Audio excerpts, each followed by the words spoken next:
참된 구원에 이르라는 것입니다. 왜냐하면 모든 인생에게는 죄로부터의 구원이 필요하기 때문에 그렇습니다. 인생이 살다가 죽으면 그 영혼은 반드시 지옥에 가거나 아니면 하나님 계신 천국에 가게 되어 있습니다. 이것은 벗어날 수 없는 실제죠. 왜냐하면 인생을 지으신 창조주가 계시고 그분께서 그렇게 말씀하셨기 때문에 하나님께서 반드시 인생이 죽으면 천국이나 지옥에 가게 된다고 말씀하셨기 때문에 이것은 분명한 사실입니다. 그래서 우리 인생은 다른 말로 하자면 천국과 지옥의 입구를 향해 달려가는 과정이다. 그렇게까지 말을 할 수도 있는 것입니다. 왜냐하면 인생의 종착역은 천국이든지 아니면 지옥이든지 둘 중에 하나이기 때문에 그렇습니다. 그리고 하나님은 거룩하신 분이신데 아주 완전히 거룩하신, 온전하게 거룩하신, 죄가 도무지 없으신 그런 하나님이십니다. 그렇기 때문에 죄가 조금이라도 있는 자는 하나님이 계신 천국에 들어갈 수 없죠. 왜냐하면 하나님은 감당하실 수가 없습니다. 완전히 거룩하신 하나님은 죄와는 조금도 같이 계실 수가 없습니다. 죄를 용납하실 수가 없으신 것이죠. 그리고 죄 역시 하나님의 그 거룩하심을 감당할 수가 없는 것입니다. 그래서 죄 있는 인생이 갈 곳은 지옥밖에 없죠. 죄를 가지고 천국에 갈 수 없습니다. 하나님도 그 사람을 감당하지 못하고 그 사람도 거룩하신 하나님을 감당할 수 없습니다. 그래서 죄 있는 인생이 갈 곳은 지옥밖에 없는 거죠.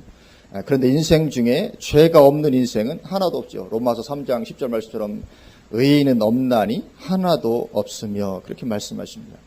인생 중에 죄가 없는 인생은 아무도 없는 것이죠. 아담과 하와로 말미암아 원죄가 인생 중에 왔지만 그 원죄를 제하고라도 의롭게 살 수 있는 인생은 단 한 명도 없다고 성경이 말씀하죠. 일생 동안 죄를 한 번도 짓지 아니하고 온전하게 살 수 있는 그런 인생은 있을 수가 없는 것이죠. 그래서 인생에게 지옥은 피할래야 피할 수가 없게 된 것입니다. 그래서 인생은 흑암의 권세 아래 고통스러운 삶을 사다가 지옥으로 가게 되어 있는 것이죠. 그것이 인생의 실존입니다. 그래서 우리에게 예수님이 필요한 것은 이러한 인생의 굴레에서 우리를 건져줄 길은 예수님밖에 없기 때문에 그렇죠. 다른 이로서는 구원을 얻을 수 없나니 천하 사람 중에 구원을 받을 만한 다른 이름을 우리에게 주신 일이 없음이라 하였더라. 사도행전 4장 12절 말씀처럼 예수 그리스도만이 오직 우리를 이런 죄에서 건져주실 유일한 길이 되시는 것입니다. 왜냐하면 예수님만이 우리의 죄를 다 짊어지시고 십자가에서 모든 형벌을 다 당하셨기 때문에 그렇죠. 로마서 5장 17절 18절에 한 사람의 범죄로 말미암아 사망이 그 한 사람을 통하여 왕노릇하였은즉 이 한 사람의 범죄 아담 한 사람의 범죄로 말미암아 사망이 그 사람을 통해서 왕노릇을 하였다는 것입니다. 하였은즉 더욱 은혜와 의의 선물을 넘치게 받는 자들은 한 분 예수 그리스도를 통하여 생명 안에서 왕노릇하리로다. 그런즉 한 범죄로 많은 사람이 정죄에 이른 것 같이 한 의로운 행위로 말미암아 많은 사람이 의롭다 하심을 받아 생명에 이르렀느니라. 그래서 한 사람의 범죄, 아담 한 사람의 범죄로 말미암아 모든 사람들이 그렇게 정죄함 가운데 들어가게 되는데 마찬가지로 한 분 예수 그리스도께서 십자가를 지심으로 말미암아 많은 사람들이 그 예수를 믿고 의롭다 하심을 받을 수 있는 길이 열리게 되었다. 그렇게 말씀을 하고 있습니다. 그래서 하나님은 이 복된 소식이 온 세상에 들려지기를 원하시는 것이죠. 그래서 마가복음 16장 15절 16절에 너희는 온 천하에 다니며 만민에게 복음을 전파하라. 믿고 침례를 받는 사람은 구원을 얻을 것이요 믿지 않는 사람은 정죄를 받으리라. 그래서 예수님으로 말미암아 모든 것을 다 이루시고 그래서 이 구원의 복된 소식이 온 천하에 전파되어서 사람들로 하여금 믿고 구원함에 이르도록 되는 그것을 하나님은 원하시는 것이죠. 그래서 우리가 이 구원의 복된 소식을 듣고 믿으면 죄에서 벗어나 구원받고 천국에 들어가게 되는 것이죠. 베드로전서 1장 9절에 예수를 너희가 보지 못하였으나 사랑하는도다 이제도 보지 못하나 믿고 말할 수 없는 영광스러운 즐거움으로 기뻐하니 믿음의 결국 곧 영혼의 구원을 받음이라. 믿음의 결국은 영혼의 구원입니다. 우리가 왜 믿습니까? 궁극적인 목적은 영혼의 구원받고 우리가 천국에 들어가는 것입니다. 그래서 이것을 정말 깨달으면 우리가 믿은 그것으로 말미암아 말할 수 없는 영광스러운 즐거움으로 기뻐하게 되는 줄로 믿습니다. 그래서 우리 인생은 누구나 예수 그리스도를 믿음으로 말미암아 구원을 받아야 되죠. 그렇지 않으면 반드시 지옥에 들어가게 되는 것입니다. 영원토록 거기서 고통을 당할 수밖에 없는 것이죠. 그런데 우리가 그렇게 예수 그리스도를 믿음으로 말미암아 구원을 받게 되는데 그렇게 예수님을 믿은 후에도 우리를 망하게 하는 것이 있다는 것이죠. 우리가 예수 그리스도를 믿은 후에 우리를 망하게 하는 것이 무엇입니까? 그것도 역시 다름 아닌 죄입니다. 죄. 죄는 우리가 예수 그리스도를 믿은 후에도 우리를 망하게 하는 것이 됩니다. 어떤 사람들은 내가 예수님 믿음으로 말미암아 죄 문제 해결받고 구원받았으니까 이제는 죄를 지어도 괜찮겠지 하는 그런 담대한 마음을 갖습니다. 그러나 그렇지 않은 것이죠. 죄는 여전히 우리를 망하게 하는 것입니다. 왜냐하면 하나님은 죄가 있는 곳에 같이 계실 수가 없으신 분이시기 때문에 그렇습니다. 하나님은 도무지 죄를 용납하실 수가 없습니다. 그래서 우리가 죄가 조금이라도 있다면 절대로 하나님은 그런 사람들을 천국으로 들이실 수가 없는 것입니다. 가능하지 않습니다. 아무리 탁월한 하나님의 사람이라도 그에게 죄가 조금이라도 있으면 하나님은 그 사람과 같이 하실 수가 없는 거죠. 우리 사무엘하 21장으로 우리 한번 가보십니다. 우리 한번 구약성 한번 가볼까요? 사무엘하 21장입니다.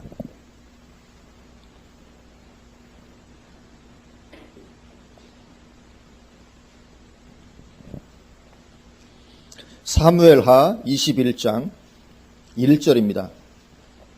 사무엘하 21장 1절 다윗의 시대에 해를 거듭하여 3년 기근이 있으므로 다윗이 여호와 앞에 간구하며 여호와께서 이르시되 이는 사울과 피를 흘린 그의 집으로 말미암음이니 그가 기브온 사람을 죽였음이니라 하시니라.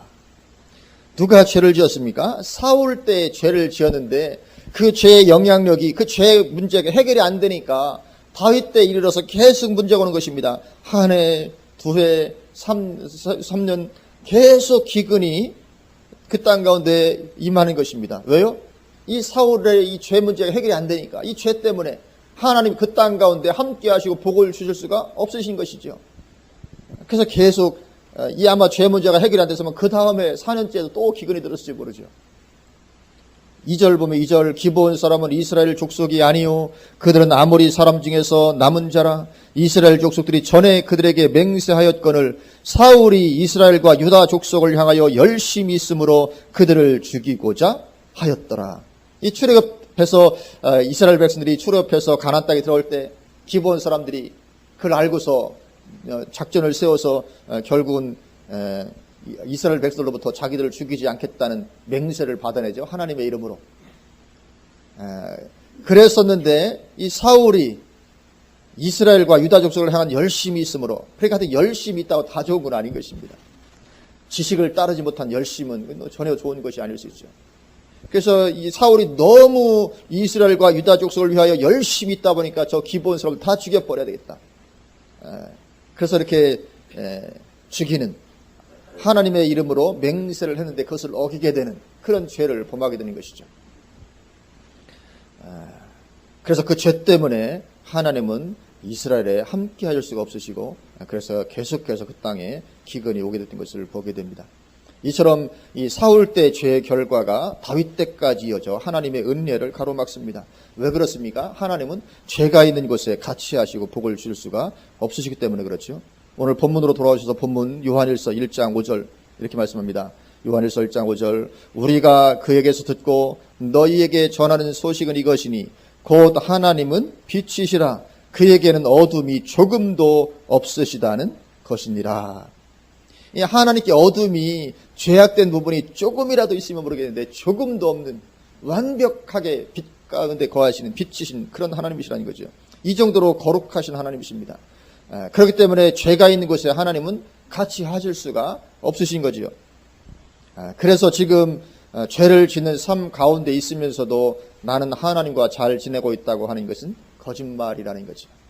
내가 지금 죄를 짓는 가운데 있어요. 물론 예수 믿죠. 근데 삶에는 죄가 여전히 그냥 죄를 버리지 않고 있습니다. 그럼에도 불구하고 내가 예수님 믿고 하나님과 잘 지내고 있다고 말한다면 그것은 거짓말이라는 거죠. 요한일서 1장 6절에 만일 우리가 하나님과 사귐이 있다 하고, 이건 뭐 예수 믿는 사람이라는 거죠. 예수 믿고 하나님과 사귐이 있다고 하고 어둠에 행하면 거짓말을 하고 진리를 행하지 아니함이거니와. 이건 거짓말이라는 거죠. 다른 말로 하면 뭡니까?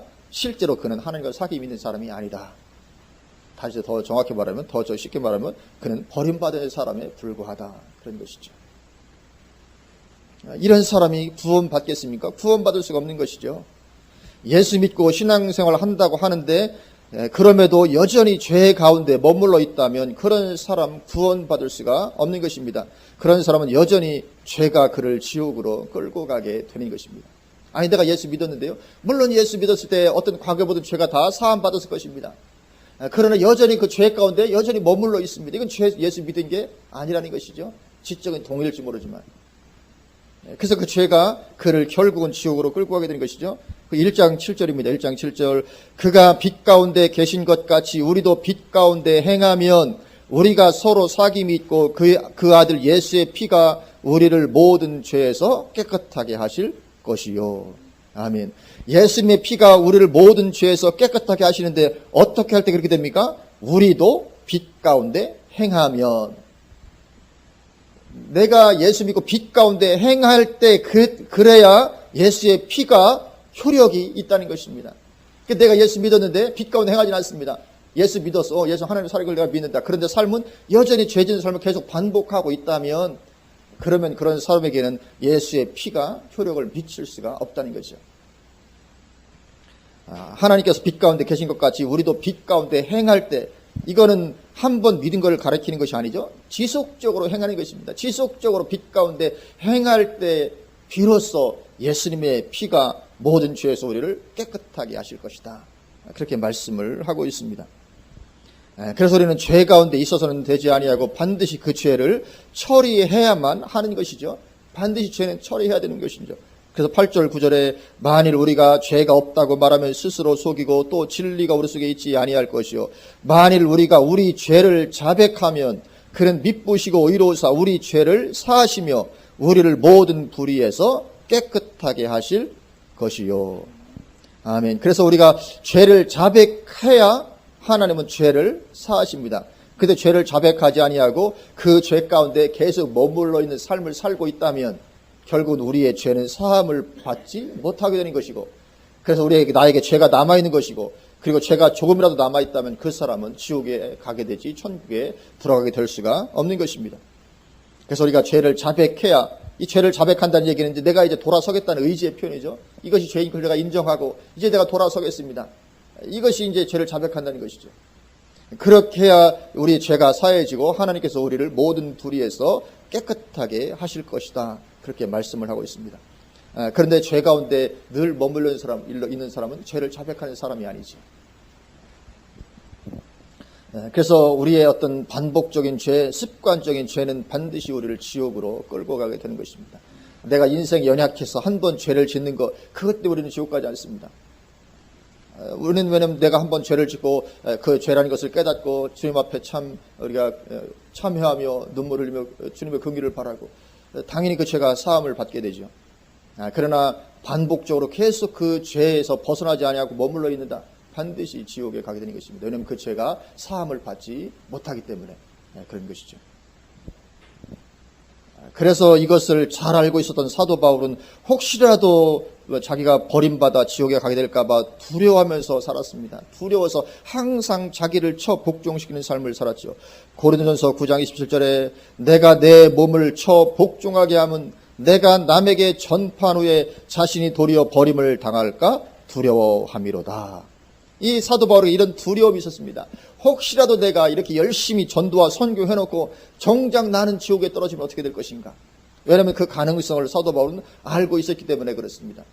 만약에 많은 사람들이 말하는 것처럼 사도 바울이 이렇게 한 번 믿은 후에 지옥에 떨어지는 것이 가능하지 않다면, 한 번 구원받았으면 영원히 구원이라면 사도 바울이 버림받을까 두려웠던 것은 이 사도 바울이 정신병에 걸린 것밖에 안 되는 것입니다. 정신이 온전치 못하는 것이라고밖에 말할 수 없는 것이죠. 이런 가능성은 반드시 있는 것입니다. 그래서 내가 내 몸을 처복종하게 하는 그런 삶 가운데 있지 않으면 어느 순간부터 서서히 우리는 빗나가기 시작하는 것입니다. 그렇게 되고 맙니다. 그래서 그렇게 되지 않으려고 사도 바울은 자기를 날마다 쳐서 복종시키는 가운데 있게 했거든요. 왜냐하면 그렇게 하지 않으면 어느 순간인가부터 서서히 우리는 빗나가기 시작하고 벗어나기 시작하고, 그러면 처음에는 조금 빗나가는 것처럼 보일지 모르지만 점점 더, 그래서 나중에 완전히 빗나가게 되는, 구원에서 떨어지게 되는 그런 상태에 도달을 하게 되고 마는 것이죠. 그래서 사도 바울도 그렇게 두려워서 몸을 처복종시키는 삶을 살았다면, 우리 같은 사람이 죄에 대해서 담대하게 살아간다면 구원받을 수가 있겠는가 하는 거죠. 그러나 너무나도 많은 그리스도인들이 죄에 대해서 담대한 마음을 가지고 살아갑니다. 굉장히 위험한 것이죠. 그래서 사도 바울은 우리를 향해서도 빌립보서 2장 12절에 항상 복종하여 두렵고 떨림으로 너희 구원을 이루라, 그렇게 말씀합니다. 항상 복종하는 것입니다. 항상 복종하여 두렵고 떨림으로 너희 구원을 이루라. 왜냐하면 버림받을 수 있기 때문에 두렵고 떨림으로. 그러나 많은 신학자들, 많은 목사님들이 이 구절을 성화라고 말하죠. 단순히 성화다. 여기 구원은 성화의 구원을 말하는 것이 천국, 지옥 그 구원을 말하는 것이 아니다, 그렇게 애써 그렇게 해석을 합니다. 그러나 절대로 이것은 그 말씀이 아닙니다. 이 천국과 구원을 가리키는 것입니다. 그러니까 두렵고 떨림으로 구원을 이루라는 거죠. 성화를 이루어갈 때 두렵고 떨림으로 성화를 이루어가는 것이 아닙니다. 왜냐하면 내가 버림받아 지옥 갈 수 있기 때문에 두렵고 떨림으로 우리의 구원을 이루어가는 거죠. 항상 복종해서 이렇게 어쨌든 내가 하나님 말씀의 벌 떠나지 아니하고 항상 하나님 안에 있기를 두렵고 떨림으로 애를 쓰며 살아가는 것이죠. 그래서 사도 바울이 그렇게 강조를 하고 있습니다. 근데 사도 바울뿐만 아니라 오늘 사도 요한도 요한일서에서 이것을 아주 강력하게 말씀하고 있습니다. 성경 전체가 사실 그렇습니다. 야고보서가 가장 강력하게 말씀하고 있죠. 사도 바울도 그렇게 얘기하고 있습니다. 그리고 사도 요한도 오늘 요한일서에서 이것을 아주 강력하게 말하고 있죠. 그래서 사도 요한은 요한일서를 기록한 목적 중에 하나가 바로 이것이었다고까지 말할 정도입니다. 2장 1절을 보면 2장 1절에 나의 자녀들아 내가 이것을 너희에게 쓰면 너희로 죄를 범하지 않게 하려 함이라. 예수 믿은 너희여 죄 짓는 삶을 살지 말라 그거죠. 내가 그래서 쓴다는 거죠. 너희로 죄를 범하지 않도록. 예수 믿었는데 죄를 범해도 얼마든지 내가 천국 갈 수 있지 않습니까? 그렇지 않다는 거죠. 너희 죄 범하지 말아라. 그것을 위해서 내가 쓰고 있다, 그렇게 말하는 거죠. 말씀을 지키는 삶을 살라는 거죠. 그래서 2장 3절에서 5절에 우리가 그의 계명을 지키면 이로써 우리가 그를 아는 줄로 알 것이요 그를 아노라 하고 그의 계명을 지키지 아니하는 자는 거짓말하는 자요 진리가 그 속에 있지 아니하되. 진리가 속에 있지 아니하면 구원받지 못하는 것입니다. 그런데 예수님을 안다고 하고 하나님 안다고 말하면서 그의 계명을 지키지 않는 삶을 사는 사람, 그건 거짓말하는 자고 진리가 그 속에 있지 않다. 5절 누구든지 그의 말씀을 지키는 자는 하나님의 사랑이 참으로 그 속에서 온전하게 되었나니 이로써 우리가 그의 안에 있는 줄을 아노라. 아멘. 내가 하나님 안에 있는 줄을 어떻게 알겠습니까? 내가 하나님의 말씀을 지키고자 하는 삶을 사는가를 보면 알 수 있다는 것이죠. 그런데 어떤 사람이 교회는 다니는데 저는 하나님 말씀에 순종하려는 자세가 없다. 그럼 하나님 안에 있는 사람이 아니라는 것이죠. 말씀을 알면서도 고의적으로 그 말씀을 범합니다. 분명히 말씀을 알아요. 그런데 고의적으로 그 말씀을 범하는 삶을 살아요. 왜요? 그래도 내가 구원받을 거라는 거죠. 그래서 고의적으로 그 말씀을 계속 범하는 삶을 산다. 그러면 그 사람은 하나님 안에 있는 사람이 아니다 그거죠. 물론 우리가 연약해서 제 말씀을 범하는 그런 걸 말하는 것이 아니죠. 우리는 연약하기 때문에 누구나 완벽하게 살 수는 없지요. 그러나 최소한 내가 말씀을 알면서 고의적으로 그 말씀을 불순종하는 가운데 있으면 반드시 지옥 가게 되는 것이죠. 왜냐하면 그것은 믿는 것이 아니기 때문에 그렇습니다. 그래서 우리는 하나님께서 행하시는 대로 그렇게 살아야 된다는 거죠. 6절입니다. 우리 6절 말씀을 같이 한번 봉독하실까요? 그의 안에 산다고 하는 자는 그가 행하시는 대로 자기도 행할지니라. 아멘. 그래서 우리는 하나님께서 행하시는 대로 나도 행하는 그런 삶이 우리에게 있어야 될 줄로 믿습니다. 하나님이 행하시는 것 따로, 나 살아가는 것 따로, 그렇게 하면 절대로 안 되는 것이죠. 그러면 멸망이 나는 것입니다. 그래서 로마서 8장 12절 13절에 그러므로 형제들아 우리가 빚진 자로 돼 육신에게 져서 육신대로 살 것이 아니니, 여기 육신에게 져서 육신대로 산다는 것은 죄를 범하는 삶을 가리킵니다. 성경이 말하는 육신은 단지 우리 몸, 바디, 육체를 말하는 것이 아니고 죄의 경향성을 가지고 있는 그 육신, 죄된 것을 말하는 것이거든요. 그래서 육신대로 살면 반드시 13절 너희가 육신대로 살면 반드시 죽을 것이로되 영으로서 몸의 행실을 죽이면 살리니. 그래서 육신대로 살면 반드시 죽는다. 육신은 우리를 죄로 끌어갑니다. 죄에 자꾸만 죄를 짓게 합니다. 근데 내가 거기서 방임해서 그대로 살아가면 반드시 그는 죽게 된다. 영으로서 몸의 행실을 죽여야 산다. 구원받는다. 그런 것입니다. 죄 짓는 삶이 이처럼 무서운 것이죠. 그래서 우리 요한일서 3장, 우리 한번 요한일서 3장 보실까요? 3장 3절부터, 우리 요한일서 3장 3절 보면, 주를 향하여 이 소망을 가진 자마다, 여기 소망은 재림의 주님을 맞이할 소망입니다. 이 재림의 주님을 맞이할 그런 소망을 가진 자마다 그의 깨끗하심과 같이 자기를 깨끗하게 하느니라. 왜 그렇게 할까요? 왜냐하면 내가 깨끗하지 못하면 주님 오실 때 멸망이기 때문에 그렇습니다. 내가 깨끗함 가운데 있지 않으면 주님 재림하시면 내가 멸망이기 때문에 재림의 소망을 가진 자마다 주님의 깨끗하심과 같이 자기를 깨끗하게 한다는 것입니다. 이런 깨끗함 가운데 있지 아니하면 주님 재림할 때 반드시 그 사람 멸망에 들어가게 되지 구원에 들어가게 되지 않는 것입니다. 4절 죄를 짓는 자마다 불법을 행하나니 죄는 불법이라. 그가 우리 죄를 없애려고 나타나신 것을 너희가 아나니 그에게는 죄가 없느니라. 그 안에 거하는 자마다 범죄하지 아니하나니. 범죄하지 않습니다. 예수님 안에 거하는 자마다 범죄하지 않습니다. 이건 한 번 죄를 범하지 않는다 그런 말이 아닙니다. 연약해서 죄를 범할 수 있지만, 그러나 여기는 그 안에 거하는 자마다 고의적으로 지속적으로 죄 가운데 거하는 그런 삶을 살지 않는다는 것입니다. 범죄하는 자마다 그를 보지도 못하였고 그를 알지도 못하였느니라. 자녀들아 아무도 너희를 미혹하지 못하게 하라. 의를 행하는 자는 그의 의로우심과 같이 의롭고, 누가 의롭습니까? 의를 행하는 자가 의롭다는 것입니다.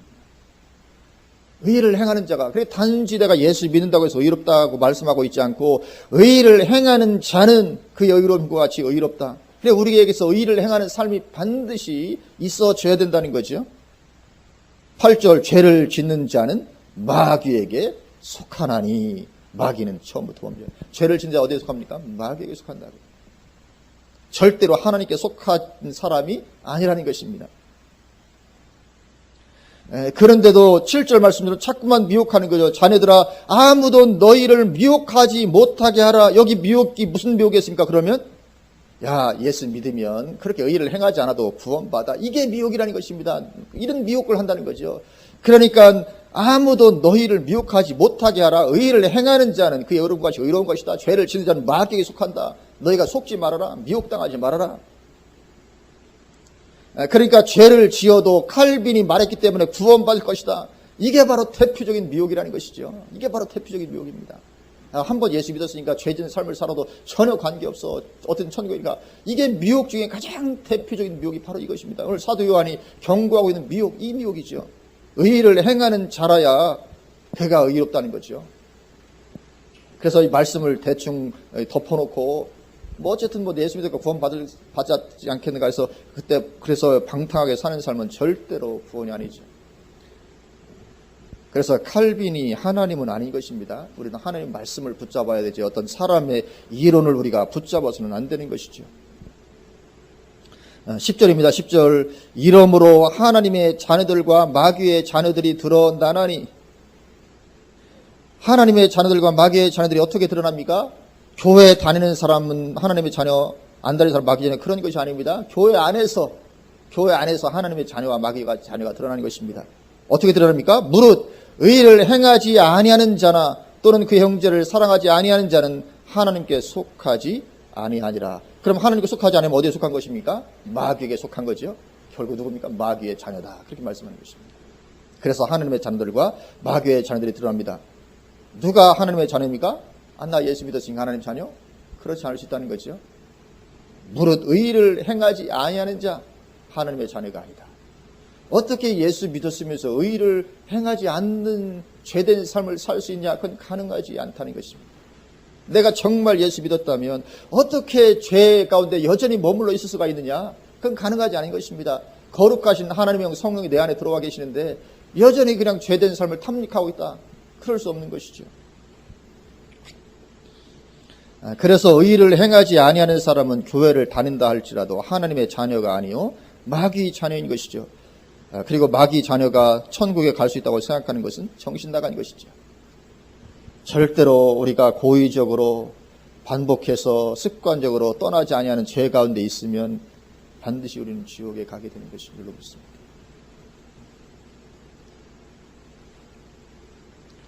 그래서 우리는 죄를 짓는 삶을 살지 말아야 될 줄로 믿습니다. 그러면 내가 어떻게 죄 짓는 삶을 살지 않을 수 있는가? 우리가 죄를 짓지 않기 위해서는 적극적으로 선을 행해야 합니다. 우리가 죄와 싸워서는 이길 수 없습니다. 죄와 내가 절대로 짓지 않아. 물론 우리는 죄와 당연히 싸워야 됩니다. 죄와 싸워야 되지만 우리가 죄와 싸우는 것만으로는 우리가 죄를 이길 수 없습니다. 죄는 강력한 힘을 가지고 있기 때문에 우리가 죄와 싸워서만은 죄를 이길 수 없는 것입니다.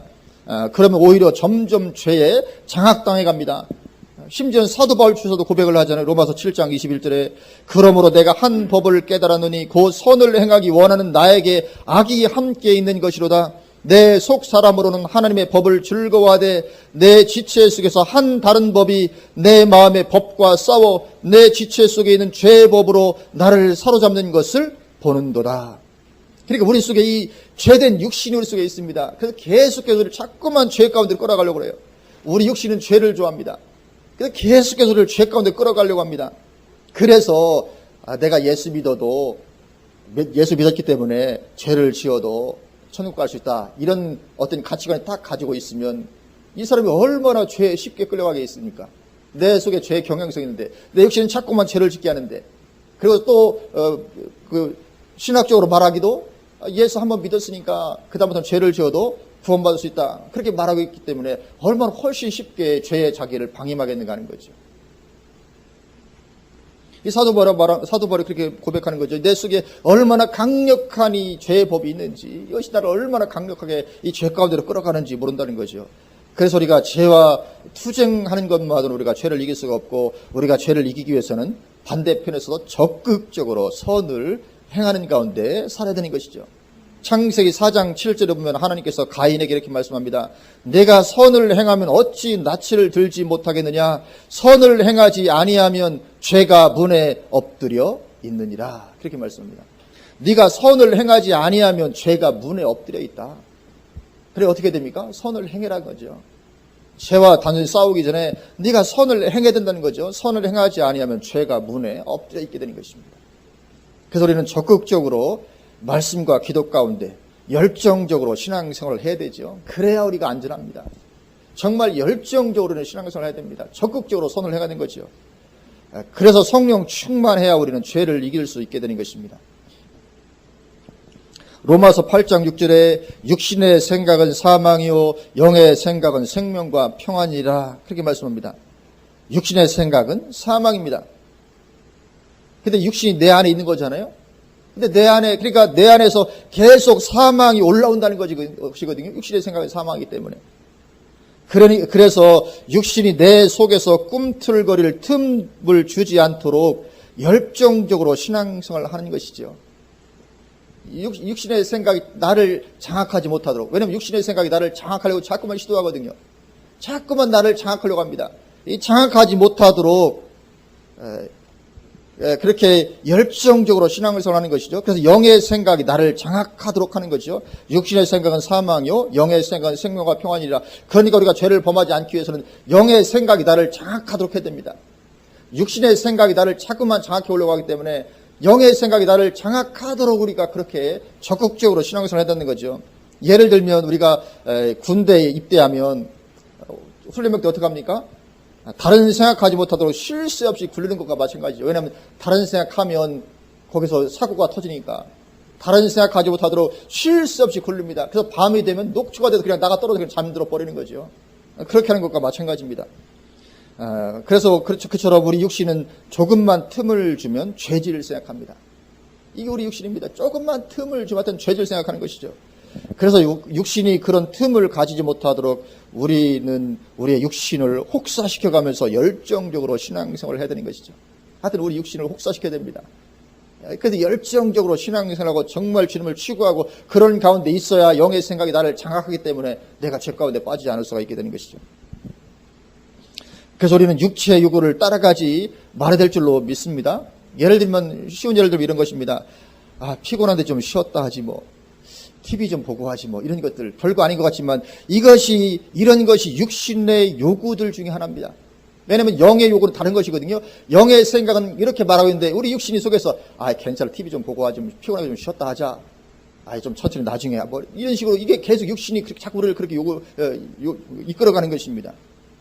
그래서 우리는 이러한 육신의 요구는 사정없이 밟아버리고 열정적으로 신앙생활을 해야 되는 것이죠. 근데 우리 육신은 속에서 자꾸만 우리를 끌어갑니다. 나태함으로, 게으름으로, 우리 정말 이렇게, 죄 가운데로 그렇게. 그래서 이런 육체의 요구는 우리가, 사정없이 우리가 밟아버리고 열정적으로 우리가 신앙생활을 해야 되는 것이죠. 그렇지 않고 우리 육신에 틈을 주면 우리 육신은 반드시 우리를 죄로 이끌어갑니다. 틀림없습니다. 틈을 주지 말아야 됩니다. 틈을 주면 그래서 성령 충만했던 솔로몬도 그래서 넘어지는 것이고 다윗도 넘어뜨려 죄짓게 만들었죠. 왜요? 틈이 주어졌을 때 다윗에게도 그 정말 하나님 마음에 합한 사람이라 했던 그 다윗에게도 틈이 주어지니까 그냥 다윗을 넘어뜨려서 죄짓게 만드는 것입니다. 그러니 우리 같은 사람에게 이 사람이 틈을 주면 어떻게 되겠습니까? 다윗 같은 그런 마음이 하나님과 합하는 사람이란 다윗도 틈이 주어졌을 때 이렇게 범죄하고 엄청난 그런 죄의 대가를 받게 됐다면 우리 같은 사람이야 틈 주면 당연히 그냥 죄가 우리를 그냥 완전히 사로잡고 장악해버리는 것이죠. 그래서 사도 바울은 이것을 알았기에 날마다 치열한 삶을 살았습니다. 날마다 치열하게 사는 것이죠. 그래서 우리는 한순간도 방심할 수 없습니다. 치열하게 사는 것입니다. 열정적으로 적극적으로 선을 해가는 것입니다. 그래서 이 죄와 마귀에게 틈을 주지 않는 그런 하루하루의 삶을 살아가는 것이죠. 그래서 우리는 육신의 안락을 즐기지 마시기를 주님의 이름으로 축원을 드립니다. 우리는 열정적으로 신앙생활을 해야 되지 자꾸 육신이 요구하는 대로 이렇게 하자고 요구하면 따라가고 저렇게 하자면 따라가고 그러면 안 되는 것입니다. 선을 행하지 아니하면 죄가 문 앞에 엎드리는 것인 줄로 믿습니다. 그래서 정말 우리가 날마다 더욱더 적극적으로 주님 바라보고 찾고 추구하고 그런 열정적인 신앙생활이 우리 가운데 날마다 넘치게 되시기를 주님의 이름으로 축원을 드립니다. 아멘. 기도하시겠습니다.